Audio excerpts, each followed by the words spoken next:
Hola a todos. Hoy es miércoles 15 de abril de 2026 y nuestro querido amigo, nuestro hermano Scott Ritter está aquí con nosotros.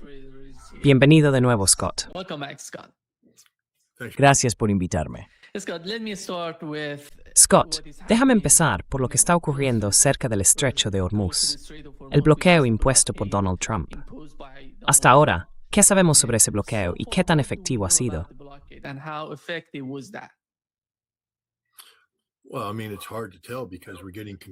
Bueno, quiero decir, es difícil saberlo, porque estamos recibiendo informes contradictorios del mando central de Estados Unidos y de la administración Trump, que está presentando este bloqueo como extraordinariamente eficaz.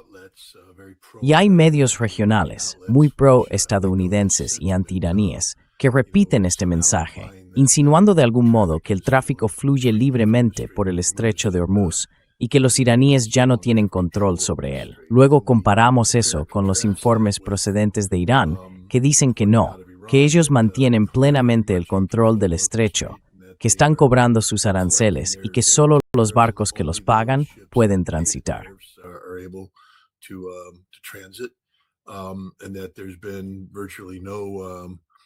Y que prácticamente no ha habido interrupción alguna del transporte marítimo iraní ni del que procede de puertos iraníes.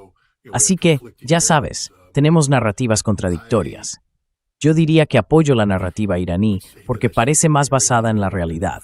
La idea de que, para empezar, no hay transporte marítimo estadounidense en el estrecho de Hormuz. Por lo tanto, Estados Unidos no tiene una presencia física allí.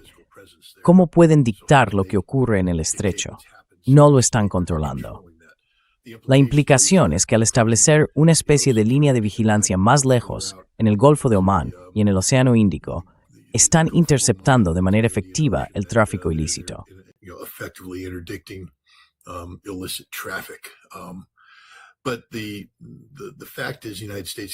Pero el hecho es que Estados Unidos puede operar cerca de la costa iraní, y no lo está haciendo. Sus buques operan a una distancia de seguridad, lo que crea una enorme zona de amortiguamiento para el tránsito marítimo que se mueve bajo el paraguas de las defensas antimisiles iraníes y fuera del ámbito de control de la Marina de los Estados Unidos. Así que, lógicamente, la narrativa presentada por el mando central y la Casa Blanca no se ajusta a la realidad. Quiero decir, es imposible asegurarlo con certeza, pero siempre he dicho que este bloqueo es puro teatro político.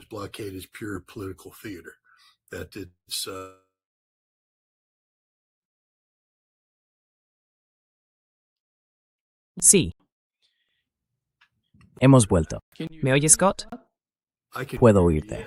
Sí, solo hubo una interrupción de internet. ¿Has vuelto? Siempre he dicho que esto es teatro político diseñado para crear la percepción de la destreza y el poder estadounidenses, de modo que Trump pueda participar de manera más eficaz en las negociaciones, que por cierto, siguen en curso. La gente debería entender que nunca hubo una ruptura total. Vance se fue a casa, y el liderazgo iraní de alto nivel también, pero en Islamabad quedaron los equipos técnicos que siguen trabajando. Y ahora se habla de que representantes de alto nivel podrían regresar a Islamabad tan pronto como el jueves. Donald Trump está hablando de 2 días muy espectaculares que se avecinan. Creo que este bloqueo siempre fue un acto de teatro político que permitiría a Donald Trump aprobar un plan de paz, presentándolo al pueblo estadounidense como algo que solo fue posible gracias al bloqueo estadounidense. Esa es mi opinión. Tuvo una llamada telefónica con Xi Jinping. Dijo que está contento porque voy a abrir el estrecho de Hormuz. Es increíble, porque el estrecho de Hormuz ya estaba abierto para China. No tenían ningún problema. No hay problema. Básicamente, los chinos le han dicho a Estados Unidos que se olvide del asunto y que mantenga las manos fuera del barco chino. Pero si Trump quiere atribuirse el mérito, mira, a China no le importa. No creo que a Irán le importe si Trump fanfarronea y todo eso. Si Trump quiere mentirle al pueblo estadounidense, y el pueblo estadounidense quiere creer esa mentira, ese es nuestro problema político interno. En lo que respecta a los iraníes, la realidad es la realidad. Y al final del día, habrá que hacer, supongo, algunos compromisos políticos por parte de Irán. Creo que los iraníes son lo bastante maduros como para entender que Trump se encuentra ahora mismo en una posición política muy difícil. Se metió en una guerra en la que, en retrospectiva, probablemente desearía no haberse metido nunca.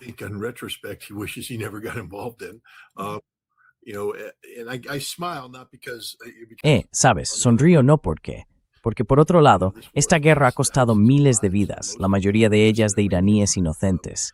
Y el daño que se ha hecho a Irán es real. No es que, bueno, la sonrisa no pretende menospreciar esas pérdidas horribles.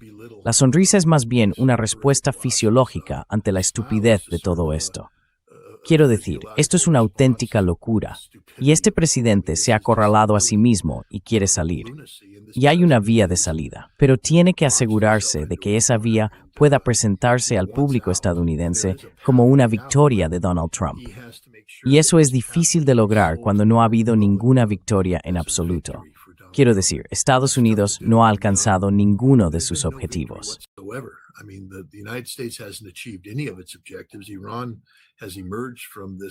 Irán ha salido de este trágico conflicto más fuerte que nunca.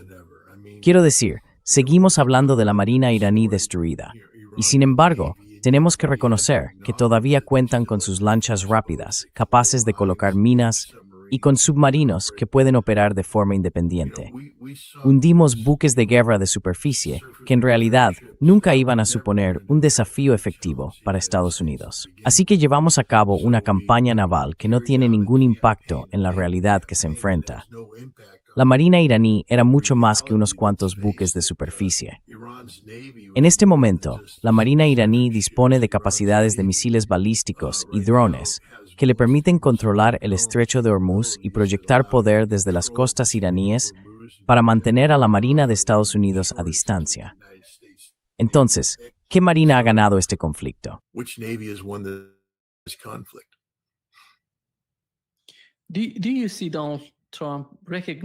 ¿Ves a Donald Trump reconociendo sus errores? Porque tenía algún tipo de agenda, algún tipo de comprensión, o podríamos decir que tenía ciertos objetivos en esta operación, que en mi opinión condujeron a esta trampa en Oriente Medio. ¿Lo reconoce?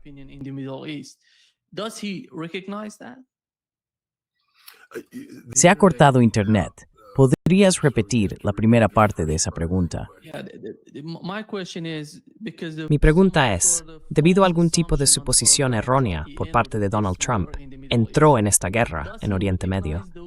¿Reconoce esas suposiciones falsas? ¿Reconoce su papel en lo que le ha sucedido?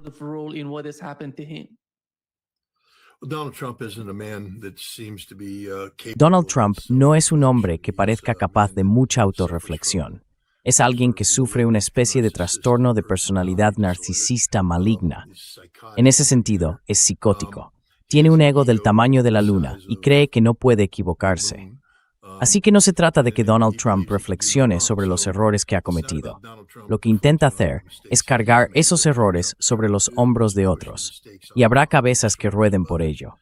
Sabes, curiosamente, será interesante ver cómo maneja el tema de Israel, porque esta guerra le fue vendida a Donald Trump por Benjamin Netanyahu y el jefe del Mossad israelí.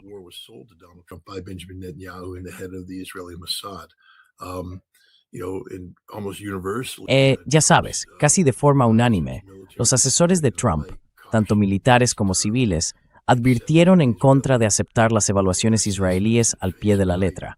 Y hoy, prácticamente todo lo que los israelíes expusieron resultó ser falso. Dijeron que podrían lograr un cambio de régimen, no lo han hecho. Dijeron que podrían suprimir las capacidades de lanzamiento de misiles balísticos, no pudieron. Ya sabes, no han conseguido nada. Así que creo que Donald Trump se da cuenta de esto. Su postura es que ha adoptado la idea de Pete Hegseth de que un bombardeo masivo equivale automáticamente a la victoria porque el enemigo se siente intimidado. Y Donald Trump parece estar muy frustrado y desconcertado por el hecho de que los iraníes no reconozcan el alcance y la magnitud de su derrota.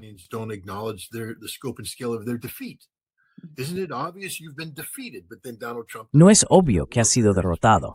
Pero claro, Donald Trump no entiende la guerra en este momento, porque volar edificios vacíos o volar edificios con civiles dentro no constituye una victoria. Y ya sabes, la realidad es que no hemos destruido mucho en Irán. Eso es simplemente un hecho, y parte de ello ha sido demostrado.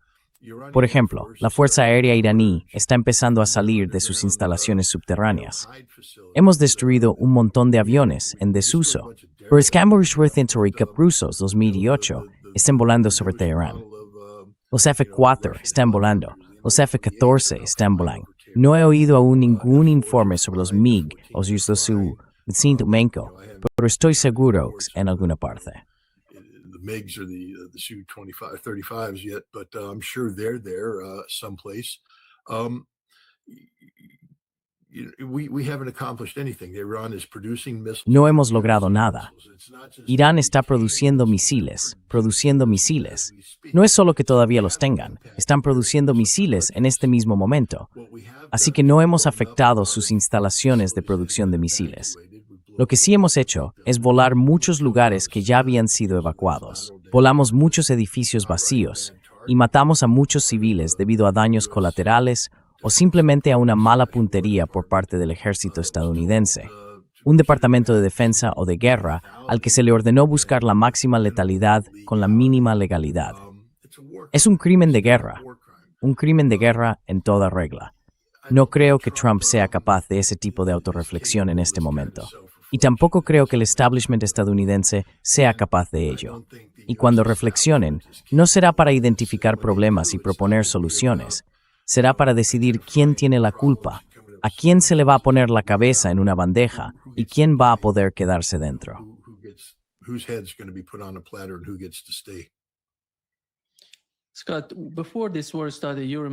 Scott, antes de que empezara esta guerra, ¿recuerdas que tú y yo hablábamos sobre cuáles serían los objetivos de la guerra, lo que harían? Nuestra comprensión, basándonos en lo que ocurrió durante la guerra de 12 días, era que Israel tenía mucha información de inteligencia. Si no la tenían, desde luego actuaban como si la tuvieran. Parecían saber mucho. Pero viendo lo que ha pasado hasta ahora en esta segunda fase de la guerra, ¿crees que de algún modo estaban presumiendo ante Donald Trump? Porque no parece que realmente supieran dónde estaban los lugares de producción de misiles o drones. Solo están atacando a civiles.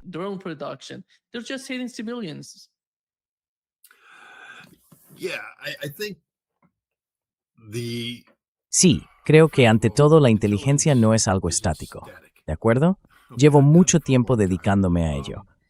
Puede que tú hayas... Bueno, ya sabes, si estoy recopilando información, hago un plan de gestión de recopilación. Me asignan un problema. La forma en que se supone que debe funcionar el trabajo de inteligencia es que la dirección identifica un problema. Buscan soluciones. Así que se plantea una pregunta, como por ejemplo, ¿puede Irán producir misiles de cierto alcance? O ¿cómo planea Irán proteger la producción de misiles?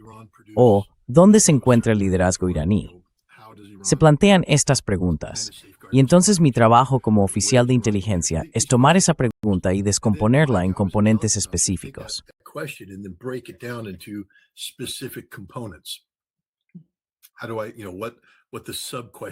¿Cómo averiguo cuáles son las subpreguntas?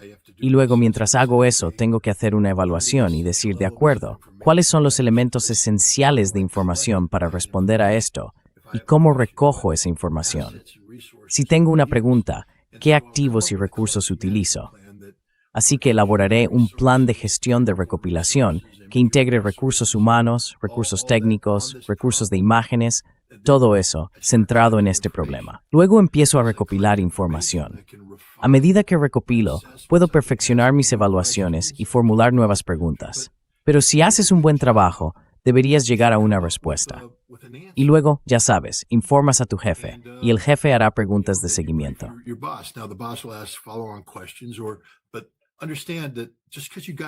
Pero entiende que, solo porque lo hiciste bien a la primera, yo ya he pasado por esto antes, he entrado y lo he clavado.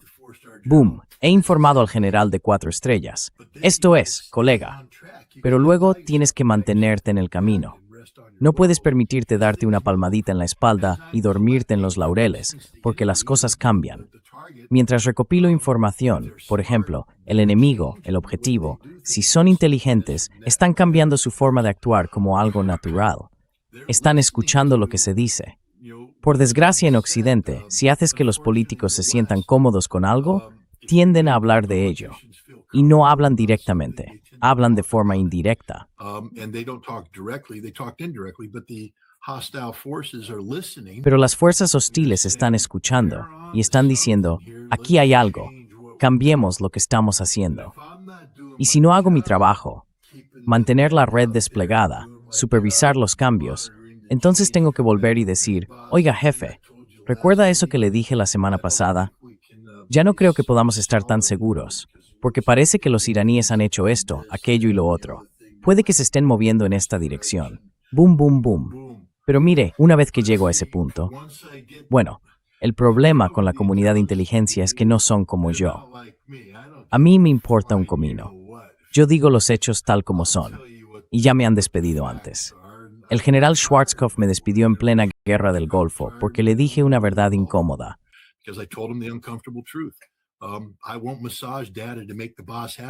No voy a manipular los datos para hacer feliz al jefe.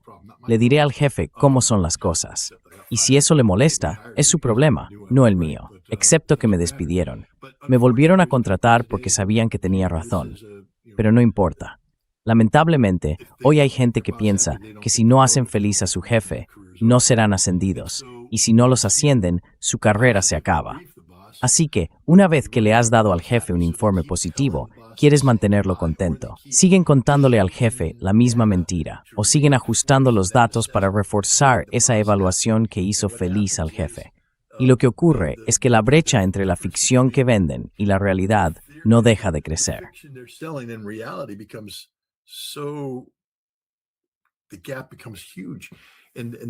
La brecha se vuelve enorme, y ahí es donde estamos hoy. Creo que después de junio, los israelíes obtuvieron una buena comprensión de los iraníes. Quiero decir, tenían planes de recopilación en marcha. Pero luego lo que ocurrió fue que se durmieron en los laureles.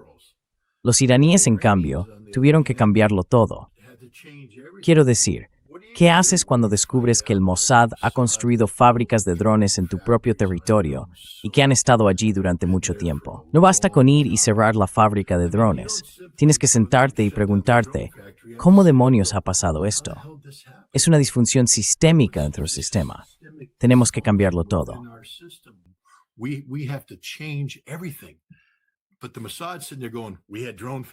Pero el Mossad está ahí diciendo, teníamos fábricas de drones y estábamos haciendo cosas interesantes con ellos, y todos se dan palmaditas en la espalda por lo buenos que son.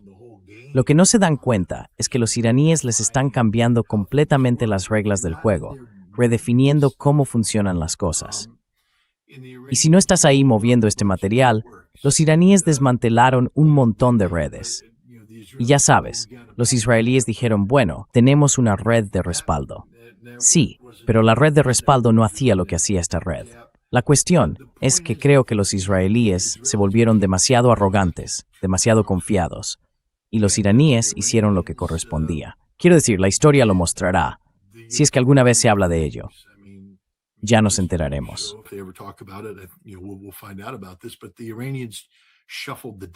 Pero los iraníes barajaron las cartas, por así decirlo, lo que significa que los israelíes tenían una evaluación imperfecta. La evaluación que Trump recibió de Netanyahu y del jefe del Mossad el 11 de febrero pudo haber sido válida en junio, julio, quizá agosto, pero empezó a quedar desfasada en septiembre, octubre, noviembre. Luego se envalentonaron de nuevo por las manifestaciones y se centraron en eso. No se dieron cuenta de que los iraníes lo controlaban todo. El presidente fue informado con inteligencia deficiente. Las malas evaluaciones provienen de una mala inteligencia y de una comprensión incompleta. Y creo que ahí es donde estamos hoy. No tenemos ni idea de lo que está haciendo Irán. Quiero decir, una persona inteligente debería ser capaz de hacer ingeniería inversa de lo que ha ocurrido y llegar a conclusiones adecuadas.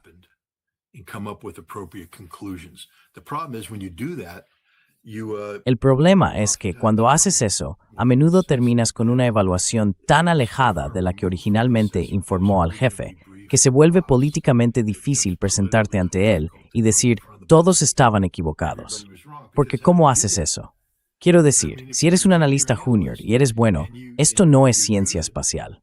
Es fácil, la ingeniería inversa, esto es lo más sencillo del mundo. Pero ahora tienes que ir a tu jefe y decirle, te equivocaste. El jefe está ahí, ya gastando el bono del año pasado que recibió porque supuestamente era tan bueno, esperando su nuevo ascenso y las vacaciones que vienen con él.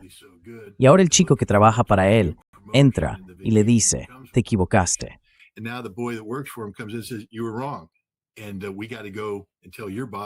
Y tienes que ir a decirle a tu jefe que se equivocó. Nadie quiere hacer eso. Así que dicen, bueno, Reader, veamos qué tienes aquí. Anderson. Llaman a Anderson, que es un buen lamebotas y un sí hombre. Echad un vistazo a esto, chicos. Anderson vuelve. Scott está exagerando esto.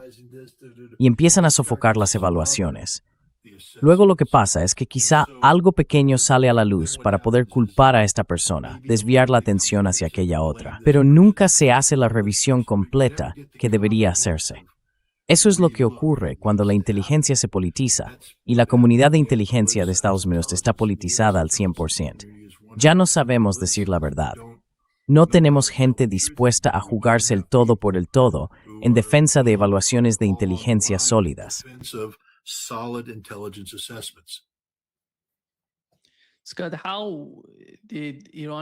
Scott, ¿cómo influyeron los ataques iraníes a las bases estadounidenses en la región, en la recopilación de inteligencia por parte de Estados Unidos?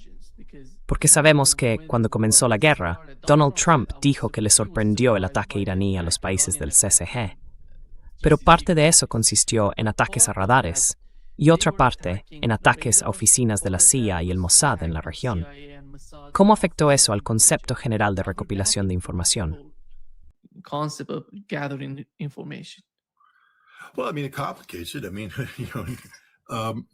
Bueno, quiero decir, complica las cosas. Sabes, la dimensión de la inteligencia humana se vio gravemente alterada. Pero eso era algo inevitable, porque la recopilación de inteligencia humana en tiempos de paz funciona con reglas completamente distintas a las de la recopilación en tiempos de guerra. Así que creo que al atacar las capacidades del Mossad y la CIA, no tuvo un impacto tan grande, porque ya habíamos pasado a la recopilación en tiempo de guerra, que es diferente. Son más técnica por dureza.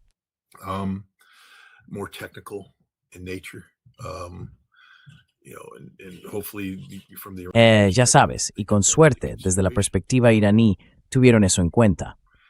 Pero lo que pasa con la guerra es que, mira, Irán tiene que hacer cosas. No quiero desviarme demasiado, pero en tiempos de guerra, haces cosas que son previsibles. Y precisamente porque son previsibles, por ejemplo, yo como profesional militar podría hacer cosas que hagan que Irán responda. A eso se le llama sacudir el árbol. Entonces concentraré mis capacidades en el fruto que cae del árbol. Y como es una guerra, Irán no tiene mucho tiempo para andarse con sutilezas. Van a estar haciendo cosas.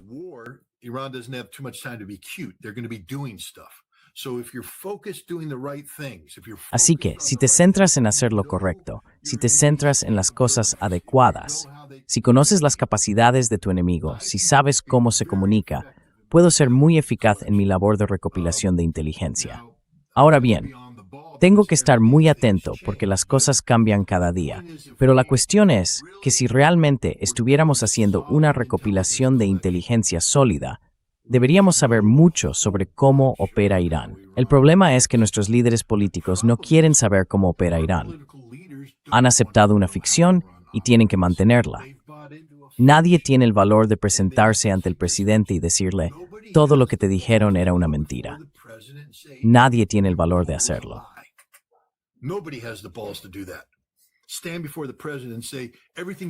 Ponte delante del presidente y di, todo lo que le han dicho es una mentira, y todo lo que ha hecho se basa en una mentira, y tiene que arreglarlo, señor presidente. No hay una sola persona en la comunidad de inteligencia o de políticas de Estados Unidos que tenga el valor de decirle eso al presidente a la cara. La despedirían en el acto.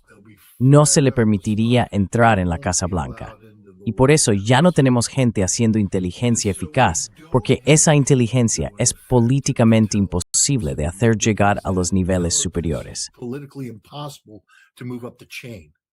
And so people like me who would be doing that are fired. La gente como yo, que haría eso, es despedida, relevada o reasignada a contar pelotas de ping-pong en Alaska en lugar de hacer lo que se supone que debemos hacer. Porque con estas evaluaciones, no puedes imponer un bloqueo a Irán cuando una buena inteligencia te dice que nunca funcionará. Nadie quiere oír que nunca funcionará. Lo que quieren oír es, oh, esta es una buena idea, y venden la ficción. Todo en la forma en que se ha llevado esta guerra se basa en mentiras fundamentales, falsedades y errores de cálculo, hechos deliberadamente para ocultar el hecho de que la evaluación original entregada al presidente era falsa, era una mentira. Given to the president was bogus, was a lie. Nobody wants the truth right now. Nobody wants the truth. Nadie quiere la verdad ahora mismo. Nadie quiere la verdad. Y como resultado, mira, los iraníes llegaron a esta reunión de Islamabad preparados para todo, con los hechos en la mano. Me habría encantado sentarme con los iraníes y repasar esos hechos como alguien que se dedica a la política, estar allí y analizar sus datos. Porque ya sabes, estoy seguro de que podría lograr que, mira, tú y yo hemos hablado de este tema antes, sobre el uranio enriquecido al 60% y todo eso.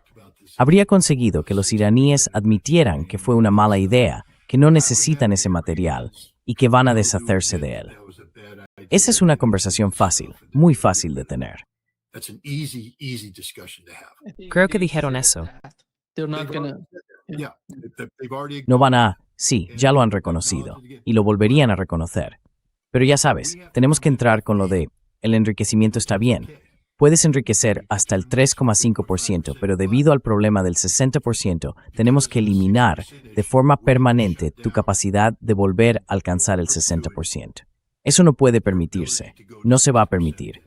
Tenemos que supervisarlo y todo ese tipo de cosas. A cambio, se levantan todas las sanciones. Se levantan todas las sanciones. You get all the sanctions lifted. You get all the. And it's Yw as una especie de negostración y sonoma.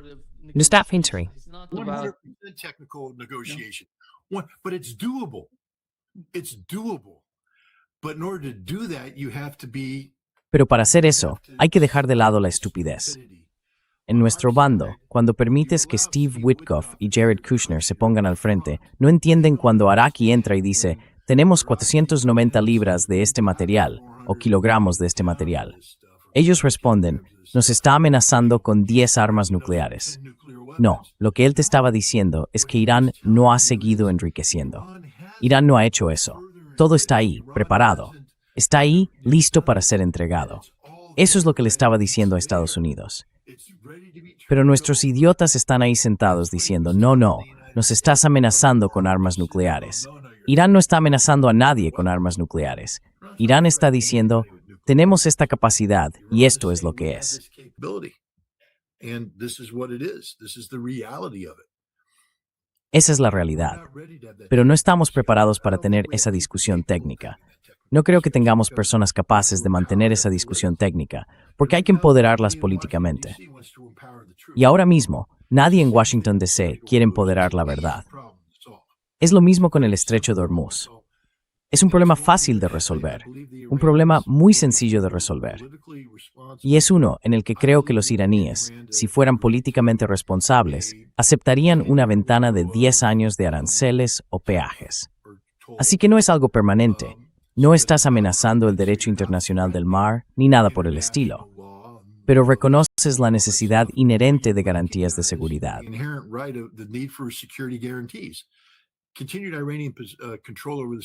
El control continuo de Irán sobre el estrecho de Hormuz es una garantía de seguridad que debe reconocerse como válida, dado que Estados Unidos e Israel llevaron a cabo una guerra de agresión ilegal y un ataque por sorpresa.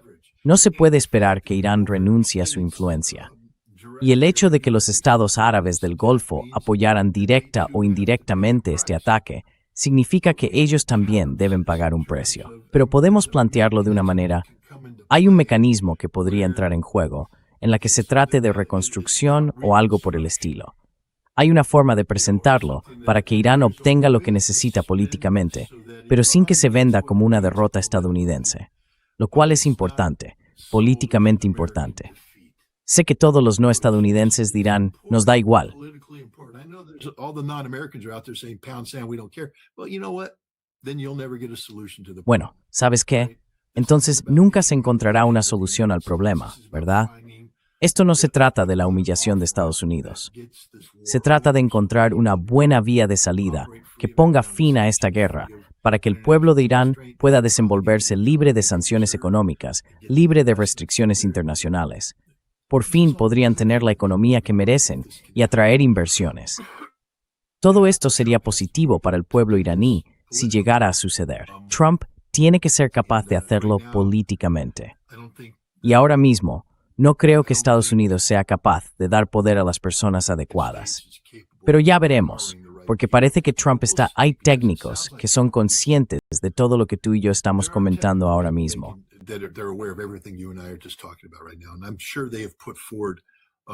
Y estoy seguro de que han presentado documentos de trabajo que han llegado al presidente. Por eso, suena optimista respecto a algún gran avance que podría producirse el jueves. Ya veremos, porque se trata de Donald Trump y nunca se sabe lo que va a pasar. Pero creo que Trump quiere salir de esta guerra. Reconoce que se han cometido errores, pero ahora es una cuestión política. Ya sabes, si no hubiera política de por medio, esta guerra habría terminado hoy. Pero como la política está implicada y está teñida por unas próximas elecciones de mitad de mandato que giran en torno al legado político de Donald Trump, ahora todo tiene que pasar por un filtro político. Y eso complica muchísimo las cosas.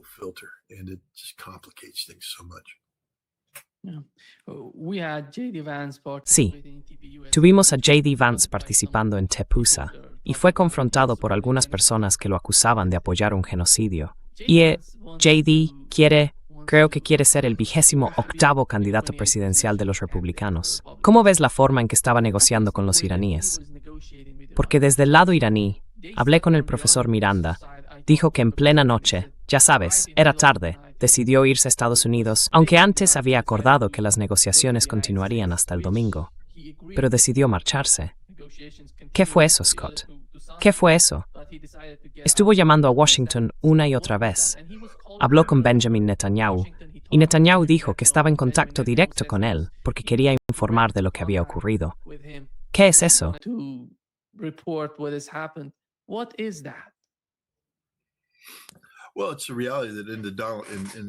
Bueno, es una realidad que en la administración de Trump no existe tal cosa como un negociador independiente.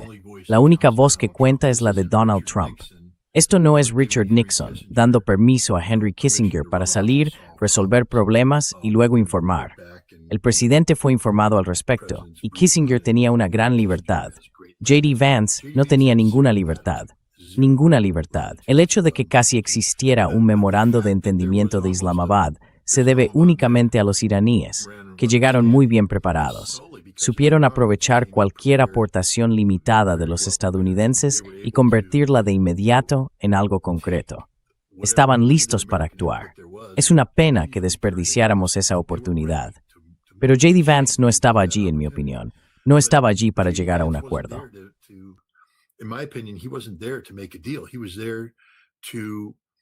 Él estaba allí para hacer imposible que se llegara a un acuerdo. La razón por la que se marchó a medianoche fue porque los iraníes estaban haciendo todo lo posible por lograr un acuerdo. Los iraníes estaban preparados. Decían algo así como, vamos a sacar esto adelante. Aquí está. ¿Tienes un problema? Aquí tienes una solución. ¿Tienes otro problema? Aquí tienes otra solución. Estamos dispuestos a hacer lo que haga falta para cerrar esto. Y a Vance no se le permitió cerrar el acuerdo, así que tuvo que irse, porque esto no podía ser. Si J.D. Vance cerraba el acuerdo, si había una negociación exitosa, solo podría interpretarse como una victoria iraní, que Estados Unidos se reunió con Irán en Islamabad y que al final los 10 puntos iraníes sirvieron de base para el acuerdo. Eso es políticamente inaceptable.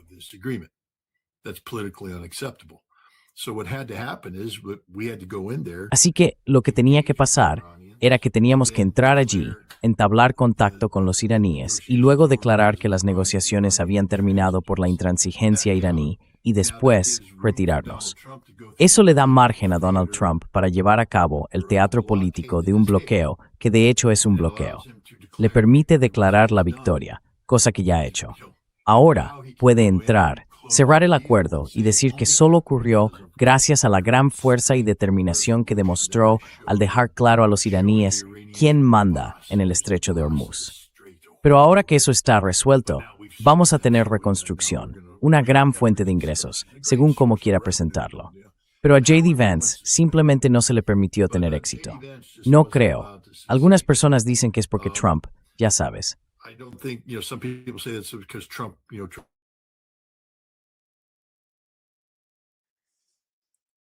Yeah. We've lost. I think Yeah, some you're people back. said it was about Trump trying to sabotage. Creo que algunas personas dijeron que se trataba de Trump intentando sabotear a Vance. No creo que sea eso. Simplemente creo que se trataba de que Trump se asegurara de que al final del día el fracaso de las negociaciones no pudiera atribuirse a él. Tenía que atribuirse a otra persona. Y eso le deja margen para aparecer y salvar el día, algo que creo que veremos mañana. Creo que mañana será un día interesante desde el punto de vista diplomático. I think tomorrow is going to be an interesting day diplomatically. Yeah, today we learned the Pakistani army chief. Hoy hemos sabido que el jefe del ejército pakistaní, Asim Munir, ha llegado a Teherán con una delegación política y de seguridad de alto nivel. Está entregando un mensaje de Washington a los iraníes. ¿Crees que esta vez, ya que como mencionaste, los iraníes estuvieron allí y fueron a Pakistán totalmente preparados? Si observas su delegación, tenían de todo, económico, jurídico, político, todo. Estaban listos para hacerlo todo correctamente. Pero, ¿cómo lo ves si ocurre algo con las negociaciones, con las conversaciones? ¿Ves que ocurra lo mismo por parte de Estados Unidos? Estamos viendo delegaciones sólidas, con todas las dimensiones necesarias para negociar, para dialogar. I don't know if we're capable of that anymore. I mean, I'd like to believe we could, No sé but I si don't know if somos we're capable of capaces de that hacer eso ya. anymore. Quiero decir, me gustaría creer que podríamos, pero no sé si lo somos. Lo que veo es que nos hemos vuelto intelectualmente perezosos. Dejamos que los iraníes hagan todo el trabajo duro. Ellos usarán el borrador del MOU de Islamabad como base. Se ha devuelto y se le han hecho algunos retoques. Creo que cuando nos reunamos, vamos a usar ese documento como punto de partida. Mira, me encantaría que enviáramos a un diplomático de alto nivel, respaldado por todos los expertos de la comunidad estadounidense, trabajando juntos para hacer lo que hicieron los iraníes. Pero ya no tenemos esa capacidad. El Departamento de Estado ha sido desmantelado. El enfoque de Donald Trump sobre la seguridad nacional y la formulación e implementación de la política exterior consiste en eliminar a todos los intermediarios. is to remove all the middlemen.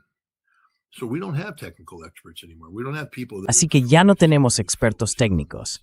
No tenemos personas que se centren exclusivamente en este asunto desde una perspectiva política. Creo que el equipo que enviemos va a ser un equipo con motivaciones políticas allí para salvar la presidencia de Donald. Se trata de propaganda. Ya sabes, Irán ha hecho todo el trabajo técnico pesado y Estados Unidos creo que simplemente vamos a enviar otro equipo de expertos en manipulación política. Veremos cómo resulta. Creo que el ministro de Defensa pakistaní también estaba allí, porque los iraníes temían que Estados Unidos pudiera derribarlos, que pudiera ser algo estúpido. Y creo que los pakistaníes tuvieron que tranquilizar a los iraníes, asegurándoles que no estaban siendo víctimas de una trampa estadounidense. set up for a U.S. trap. That's so strange, publishing articles. Es muy extraño publicar artículos diciendo que esta es una oportunidad para matar a los negociadores iraníes. Es increíble. Hay que estar completamente fuera de sí para sugerir algo así. El tipo que escribió ese artículo, nadie creería en ningún tipo de negociación si algo así ocurriera. Esta es la clase de agenda israelí, porque han estado matando y asesinando negociadores. Estados Unidos no puede ser así. No creo que Estados Unidos sea así. The United States cannot be like this. I don't believe the United States is like this. This administration is. This administration is unapologetic about everything. Esta administración no se disculpa por nada. Son capaces de cualquier cosa. Quiero decir, así están las cosas. Esta administración se ha modelado a sí misma según los israelíes en cuanto a comportamiento. Así que, ojalá, quiero decir, si hubiéramos tenido esta conversación hace 6 meses, habría dicho lo mismo que tú, que así no funciona Estados Unidos. Ya no puedo decir eso. Quiero decir, mira, Donald Trump mató a Qasem Soleimani. El pueblo estadounidense todavía no conoce la verdad sobre ese asesinato. Sabes, este era un tipo que actuaba a petición de actores regionales para crear oportunidades de paz. Estaba en una misión de paz, de diplomacia. Por eso viajaba abiertamente como lo hacía. Y lo asesinamos mientras intentaba coordinar soluciones no violentas a problemas que antes solo se resolvían con violencia. Asesinamos a ese hombre. Trump lo asesinó. Y por tanto, somos perfectamente capaces de llevar a cabo acciones al estilo israelí.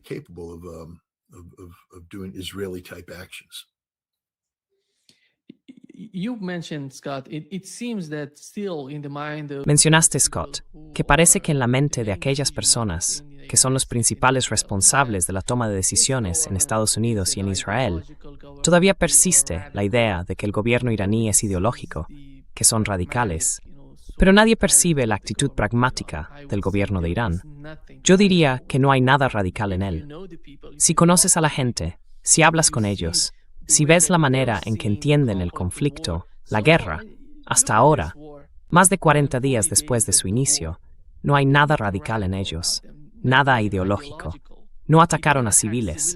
El primer día, una escuela primaria fue alcanzada por casas, y ellos no fueron allí, porque saben lo que quieren. Saben lo que es práctico para ellos.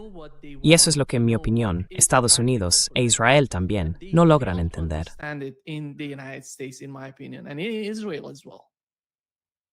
No, look, No, mira, estamos tratando con personas incapaces de aceptar la verdad. ¿Por qué sobrevivió el régimen iraní al intento de asesinato de Ali Khamenei? En Occidente, lo vemos como un gobierno de teócratas extremos. Los ayatolás están al mando. Pero no es así. Irán es una república constitucional. El presidente está al mando. Lee la Constitución. El presidente tiene mucho poder. Incluso cuando se trata de los distintos consejos y comités, el presidente los preside. Es él quien se sienta a la cabecera de la mesa.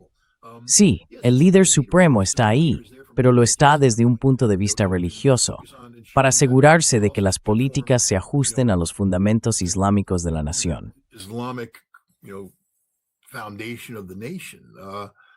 But the Constitution drives everything. Pero la Constitución lo rige todo. Incluso el Consejo de Guardianes y el Consejo de Conveniencia están ahí para garantizar, ya sabes, la conformidad constitucional.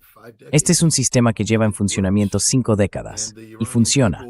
Y el pueblo iraní, en general, cree en él. Hay abusos de poder. Por supuesto que los hay. Pero bueno, decir que esto es un régimen de ayatolás locos y radicales significa que no sabes nada sobre Irán. No entiendes cómo funciona Irán. No entiendes cómo opera Irán. La falta total de respeto que muestras hacia el Majlis y hacia todo el concepto de democracia, de representación democrática, etc. Bueno, ese es el problema. Y por eso, ya sabes, no podemos permitir que personas que realmente conocen Irán asesoren al presidente, porque la única manera en que estas políticas funcionan es si crees en la desinformación subyacente sobre Irán y su sistema de gobierno. About Iran and its system of government. But there's nothing radical about. Pero no hay nada radical en Irán. Creo que lo que hemos hecho es dar poder a un elemento más conservador que desconfía de Occidente. Personas que podrían estar más inclinadas a alejarse de Occidente y relacionarse de forma más fructífera con Oriente. Pero incluso entonces, recuerda, la gente que habla de ese giro no como si se hubieran vendido a China o a Rusia. Son patriotas iraníes. No respetamos el hecho de que las personas que gobiernan Irán hoy sean ante todo patriotas iraníes que buscan lo que es mejor para Irán. Una de las razones por las que han rechazado las políticas de Rouhani y Zarif es porque Occidente ha traicionado a Irán demasiadas veces a lo largo de los años. No se puede confiar en Occidente. And so they're starting to question those who Y así empiezan a cuestionar a quienes creen que deberíamos darle a Occidente una oportunidad más. ¿Para qué? Para traicionar a Irán otra vez. En Occidente no queremos legitimar las preocupaciones legítimas de esos iraníes más conservadores, así que los radicalizamos en su lugar. Hacemos que todo lo que se oponga a Estados Unidos y a Occidente parezca radicalizado. Y luego tendemos, ya sabes, a ignorar los aspectos patrióticos de esas personas. Los llamamos islamistas radicales, fundamentalistas, extremistas, cuando en realidad la mayoría de ellos no lo son. Ninguno de ellos es extremo.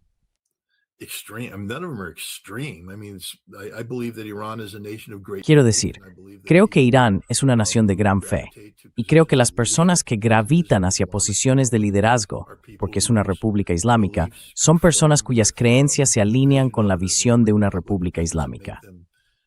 Pero eso no las convierte en islamistas extremistas, ni en fundamentalistas, ni en extremistas en el sentido en que usamos esos términos para definir el wahabismo, el salafismo, Al-Qaeda, el ISIS y cosas por el estilo.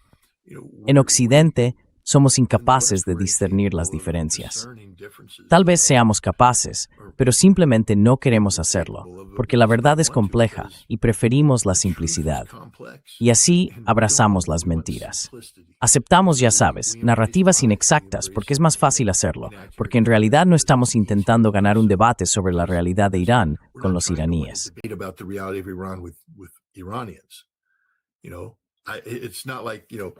Sabes, no es que no tengo que convencerte a ti.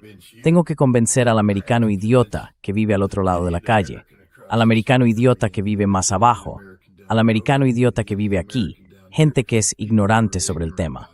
Así que la narrativa que creo no tiene que basarse en hechos ni ajustarse a la realidad. Solo tiene que ser algo que pueda ser fácilmente consumido por un público estadounidense ignorante. Eso debe de ser frustrante para ti y para el pueblo de Irán, que dicen, un momento, existimos de verdad. Hay una verdad aquí, hay una realidad aquí.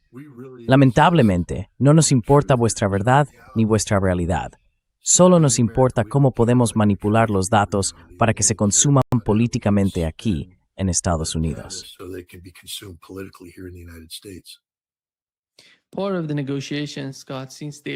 Parte de las negociaciones, Scott. Desde el primer día, Irán ha dicho que en todos los frentes debe haber un fin de la guerra. Uno de esos frentes es con Hezbollah en Líbano. Israel incluso mantuvo sus primeras conversaciones directas con el gobierno libanés. Pero el resultado de eso parece ser que podrían acabar teniendo una guerra civil en Líbano si siguen por ese camino. ¿Cuál es tu interpretación de eso?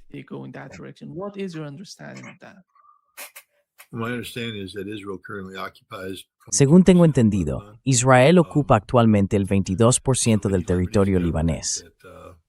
Así que cualquier gobierno libanés que negocie con los israelíes sin reconocer eso, bueno, ¿no es básicamente el gobierno libanés un apéndice de Israel?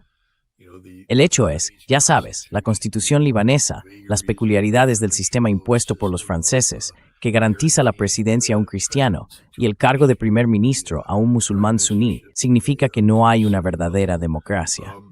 Significa que el Líbano está gobernado por facciones, y la facción cristiana y la facción suní, al menos tal como están representadas en el gobierno, son facciones que se han vendido a Israel, están controladas por Israel. Así que cuando hablamos de Israel negociando con el gobierno libanés, es Israel negociando consigo mismo.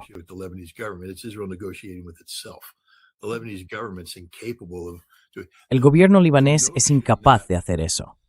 La idea de que Hezbollah, que obtiene su legitimidad del propio concepto de resistencia a la ocupación israelí, que Israel no puede derrotar a Hezbollah, así que se dirigen a los libaneses y les dicen, tenéis que desarmar a Hezbollah. Entonces, el ejército libanés, en lugar de enfrentarse a la entidad extranjera que ocupa el 22% de su territorio y está masacrando a su pueblo, se supone que debe volverse contra Hezbollah. Eso no va a ocurrir. El ejército no obedecerá esas órdenes porque entiende cuáles serían las consecuencias. El ejército no puede derrotar a Hezbollah en un enfrentamiento directo. Y si lo intenta, se convertirá en una guerra civil. Y cuando se convierta en una guerra civil, ya sabes, De repente la política que limita a Hezbollah dejará de existir y verás a un Hezbollah diferente. And you'll see a different Hezbollah. Hezbollah is more powerful than the Lebanese army. Hezbollah es más poderosa que el ejército libanés y es más poderosa que el ejército israelí cuando se trata de defender el suelo libanés. Hezbollah no será derrotada. Lo que estamos viendo ahora mismo es un juego entre Estados Unidos y Líbano para crear percepciones. En cuanto a cómo esto afectará a las negociaciones de paz finales, de nuevo, no puedo hablar en nombre de los iraníes. Nunca pretendería hablar por los iraníes, y tampoco puedo hablar por Estados Unidos, porque no estoy en posición de hacerlo. Pero sí creo que si yo fuera un negociador estadounidense, podría convencer a los iraníes de que el conflicto entre Israel y Hezbollah no puede agruparse con el conflicto actual entre Israel, Estados Unidos e Irán. Son dos cuestiones distintas.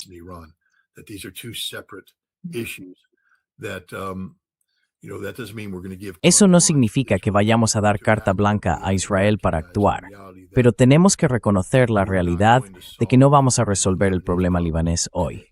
Por lo tanto, tenemos que posponerlo bajo otro formato. Podemos prorrogar el alto el fuego. Podemos buscar un cese permanente de las hostilidades entre Estados Unidos e Irán y ampliar el alto el fuego, entendiendo que no podemos garantizar los resultados aquí. Creo que ese es un enfoque responsable. En primer lugar, ese es un formato que no exige a Irán dejar de financiar a Hezbollah, algo que Irán no va a hacer. Así que creo que al tratar esos temas por separado, y lo mismo con los hutíes, quiero decir, todavía hay cuestiones sin resolver entre los hutíes y Arabia Saudí. Ese conflicto aún no ha terminado. Y sigo pensando que podría sentarme con los iraníes y decirles que también tenemos que tratar Yemen como un asunto aparte.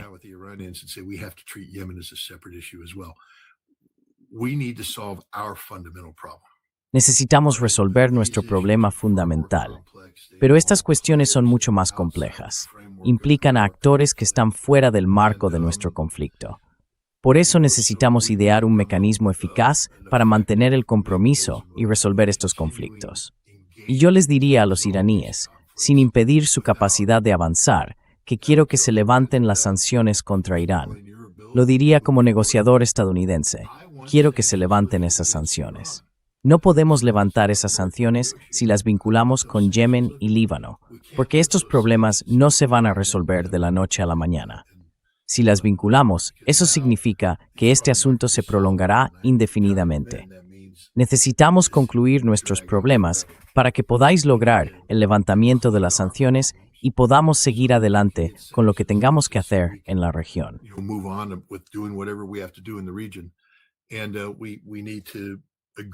Y tenemos que ponernos de acuerdo en que todos vamos a participar. Quizá podamos hablar de marcos de referencia.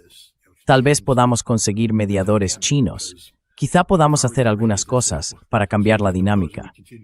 Porque si yo fuera iraní, diría, así que lo que proponéis es seguir haciendo lo mismo que antes, lo cual no funcionó, y solo llevó a ataques israelíes y estadounidenses contra Yemen y Líbano. Así que creo que sería sensato hablar de incorporar a otras partes para facilitar estas negociaciones, los chinos, los rusos y demás, para restar protagonismo al papel estadounidense.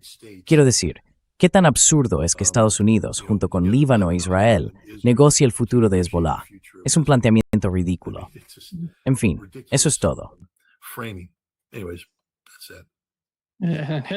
Hezbollah no es Hamas. Hezbollah es algo más. Es el tubo que se desempeña en Hezbollah es en el Líbano. Hezbollah derrotó a los israelíes en el año 2000, los mantuvo en jaque en 2006 y hoy les está ganando.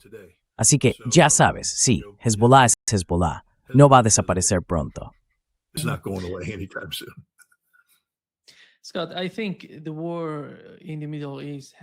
Scott, creo que la guerra en Oriente Medio ha cambiado de alguna manera todo el cálculo para Rusia, China y Europa.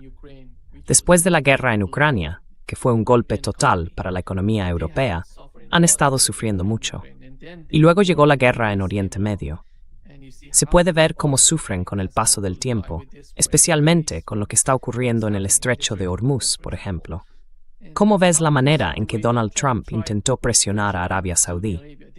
Es la primera vez que veo al ministro de Asuntos Exteriores saudí decir, no, vamos a decidir nuestra propia política. Nuestra política se basará en nuestro propio cálculo, no en el cálculo de la administración Trump. Nunca había visto a Arabia Saudí hablar de esta manera. ¿Y cómo ves la influencia que ha tenido la guerra en los cálculos de los países del CCG?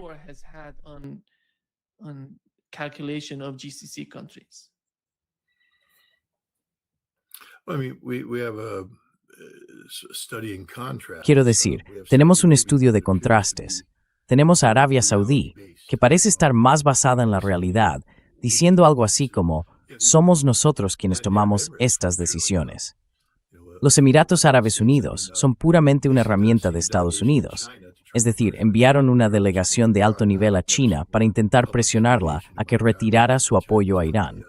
Y nunca en mi vida he visto una humillación pública mayor que cuando los chinos pusieron a la delegación de los AU en su sitio. No se le dice al dragón lo que tiene que hacer.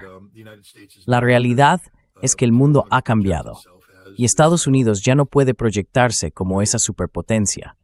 La última superpotencia que queda, el garante de seguridad sin control al que nadie se atrevería a desafiar por nuestra abrumadora fuerza militar y económica.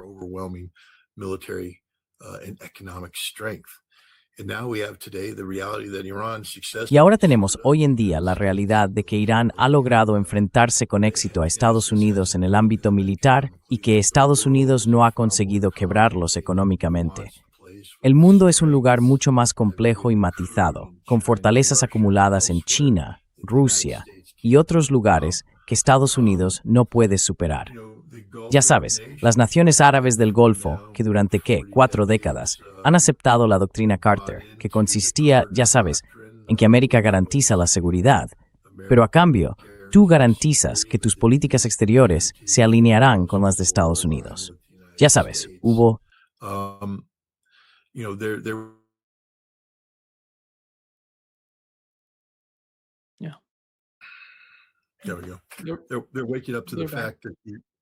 Ahí lo tenemos. Están despertando al hecho de que Estados Unidos ya no puede dictar los resultados y ya no puede ofrecer garantías. Así que tienen que adaptarse a esto. Algunos se adaptan más rápido que otros. Creo que Arabia Saudí empieza a ver la luz y los Emiratos Árabes Unidos siguen revolcándose en su propia ignorancia.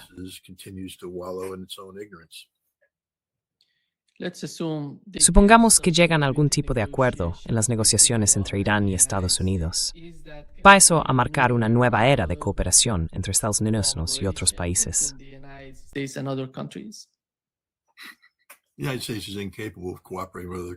Estados Unidos es incapaz de cooperar con otros países bajo Donald Trump. Así que creo que verás que esta negociación es la excepción, no la regla. La única manera en que Estados Unidos va a proponer desviaciones políticas significativas que puedan considerarse, digamos, una tendencia hacia la normalidad es a través de la derrota. Si Estados Unidos no se ve desafiado, seguiremos haciendo lo que hemos estado haciendo, el camino de menor resistencia, bajo la creencia de que América puede salirse con la suya literalmente en todo. Pero a medida que se nos desafía y fracasamos, tenemos que adaptarnos. Y creo que Irán es la primera de lo que probablemente serán muchas adaptaciones que tendrán lugar en los próximos años. Pero esto no es Estados Unidos aprendiendo a llevarse bien con sus vecinos. Es Estados Unidos viéndose obligado, por el peso de sus fracasos, a reajustarse.